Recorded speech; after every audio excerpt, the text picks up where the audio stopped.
खबर बिजनौर से है, जहां पर आदमखोर गुलदार वन विभाग के पिंजरे में कैद हुआ है। अफजलगढ़ थाना क्षेत्र के इलाके में रामनगर गांव में पकड़ा गया गुलदार। ग्रामीणों ने राहत की सांस ली है। गुलदार अब तक ले चुका है 28 लोगों की जान। 20 दिनों में ले चुका 4 लोगों की जान। बिजनौर जिले में वन विभाग ने 77 गुलदार पकड़कर भेजे हैं बाहर। एसडीओ ज्ञान सिंह का कहना है कि गुलदार से कैसे बचें उन्होंने बताया। से बिजनौर जिले में गुलदार का आतंक मचा हुआ है चारों ओर, और काफ़ी कैजुअलिटी भी किसानों की हुई है। उस पर आपका क्या कहना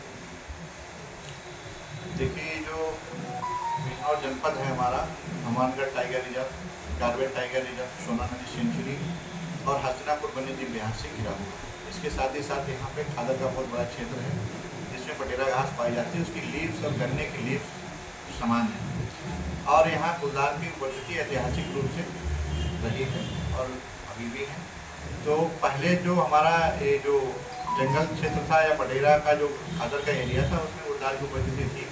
और जनपद बिजनौर में बहुतायत में गन्ना करीब 3 लाख हेक्टेयर से अधिक क्षेत्रफल में गन्ना हो रहा है। तो इसलिए वो जो है, जो खादर गाँव का क्षेत्र था, उसको अपना हैबिटेट मानते थे। उसी से वो डिस्पर्सल उनका गन्ने की ओर भी कहीं न कहीं हुआ है और कई बार भटक कर भी वन क्षेत्र से आबादी क्षेत्रों में आ जाते हैं। इसके क्रम में गन्ने के खेतों में या कृषि कार्य करते समय किसानों के साथ में मानव गुलदार संघर्ष की घटनाएँ हुई हैं और इन घटनाओं को, जो घटनाएं आकस्मिक हैं, इन घटनाओं को रोकने के लिए वन विभाग सतत प्रयत्नशील है। तो इसके लिए हम लोगों ने रेंज वार रेस्क्यू रिस्पांस टीमें गठित कर रखी हैं, डिवीजन लेवल पर कंट्रोल रूम बना रखा है। इसके साथ ही त्वरित सहायता और उपचार के लिए कहीं भी हम लोगों को कौन सूचना मिलती है, हम लोग त्वरित उस पर रिस्पांस करते हैं। और इस क्रम में हम लोगों ने अब तक करीब 77+ गुलदार को जनपद बिजनौर से रेस्क्यू करके सुरक्षित उनको पुनर्वासित किया है, बाहर वन क्षेत्रों में भेजा है, सुदूर वन क्षेत्रों में, चिड़ियाघर में, लाइन सफारी पार्क में भेजा गया है और अभी भी ये गुलदार संघर्ष निवारण की कार्रवाई सतत रूप से जारी है। सर, बचाव के लिए क्या करना चाहिए किसानों को? देखिए, किसानों से हमारा यही अनुरोध है, किसान भाई जो है जब भी गन्ने खेतों में जाते हैं तो समूह में जाएं।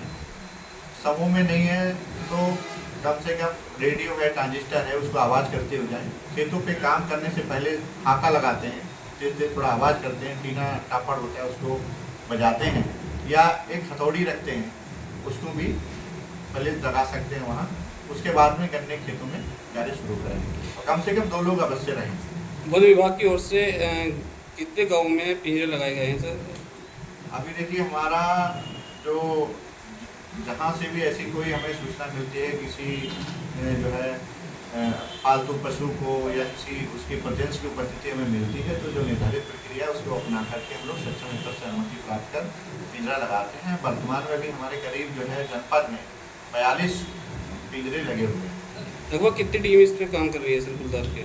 हमारे यहाँ पर WWF इंडिया की टीम काम कर रही है, wild life institute of India की टीम यहाँ काम कर रही है उसके परमानेंट सोल्यूशन खोजने के लिए। इसके साथ ही हमारी सभी रेंजों की टीमें, साथ साथ मुरादाबाद और बरेली के जोनल और व्रत के प्रवर्तन दल भी यहाँ लगे हुए हैं और आवश्यकता अनुसार हम लोग व्रत के अन्य जो डिवीज़न है, जैसे अमरोहा है, मुरादाबाद डिवीज़न है, यहाँ की भी हम लोग जो है टीमों को बुलाते हैं और हमारा नदियाबाद डिवीज़न है उसको भी हम लोग बुलाते हैं और साथ ही साथ पुलिस और राजस्व से भी हम लोग सहयोग प्राप्त करते हैं। सर, कहीं ना कहीं किसानों में जो है एक वन विभाग की ओर जो है आक्रोश देखने को मिल रहा है।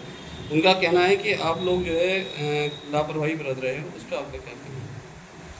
देखिए, कभी जब कोई ऐसी जनहानि या कोई ऐसी घटना हो जाती है तो लोग आक्रोशित होकर के ऐसी बातें करते हैं। कई बार तो जो हम लोगों ने कार्रवाइयाँ की हैं, जो इस तरीके की जो प्रॉब्लमेटिक एनिमल थे उनको पकड़ा है, तो किसान भाइयों ने आके हमको बधाई भी दी है और हम किसानों के सहयोग से ही इस ऑपरेशन को चला रहे हैं। उनका हमारा साथ देना अत्यंत आवश्यक है और हम किसान भाई और वन विभाग और पुलिस प्रशासन संयुक्त रूप से मिलकर के इस समस्या को निश्चित रूप से नियंत्रित करने में सफल हैं। Thank you. डीएफओ साहब, गुलदार पकड़ा गया है अफजलगढ़ इलाके में, और कहाँ कहाँ आपने पिंजरे लगा रखे हैं? कितने गुलदार ट्रैप हो चुके हैं? अभी आज हम लोगों ने ये रामनगर गांव पड़ता है अफजलगढ़ विकास खंड में, नगीना रेंज के अंतर्गत, वहाँ से गुलदार का रेस्क्यू किया है। यहाँ से लगातार हमें सूचना मिल रही थी, उसके क्रम में हम लोगों ने सक्षम स्तर को अनुमति प्राप्त करके केस लगाया था जिसमें ये सुरक्षित गुलदार आ गया है और ये हमारा क्लस्टर 1 है। इसी प्रकार से हमारी जो अन्य क्लस्टर हैं उनमें भी हम लोग लगातार रेस्क्यू अभियान चला रहे हैं और वहाँ से गुलदार को रेस्क्यू करके उनको जो है सुदूर वन क्षेत्रों में। अभी तक कितने गुलदार आपने रेस्क्यू कर लिए हैं और जनता से क्या अपील करना चाहेंगे? देखिए, इस वर्ष हम लोगों ने अभी तक 20 गुलदार रेस्क्यू कर लिए हैं और आम जनमानस से हमारा यही अपील है कि जो वर्तमान में इसमें गन्ना काफ़ी बड़ा बड़ा हो जाता है, यहाँ एक ट्रेडिशन है कि लोग जो है गन्ने के खेतों में उसकी पत्तियाँ उतारने के लिए जाते हैं। तो इस दौरान हमारा उनसे अनुरोध है कि समूह में जाएं, रेडियो ट्रांजिस्टर बजाते रहें, मोबाइल बजाते रहें, या कम से कम उसमें काम करने से पहले हांका जरूर लगाएं। और इस दौरान कभी भी बूढ़े बुजुर्ग व्यक्तियों को और बच्चों को अपने साथ में नहीं रखें। ज़्यादातर जो भी मानव गुलदार संघर्ष की घटनाएं हुई हैं वो गन्ने के खेतों में चारा लेते समय या गन्ने की पत्ती उतारते समय घटनाएं हुई हैं। इसलिए हमारा आम जनमानस से अपील है कि जब भी वो चारा लेने के लिए गन्ने की पत्ती उतारने के लिए जाते हैं तो समूह में जाएं और अपने साथ कम से कम 2 व्यक्ति तो जरूर रहें और रेडियो ट्रांजिस्टर मोबाइल आदि बजाते रहें। पिछले 1 साल की बात करें तो कितने गुलदार रेस्क्यू हो चुके?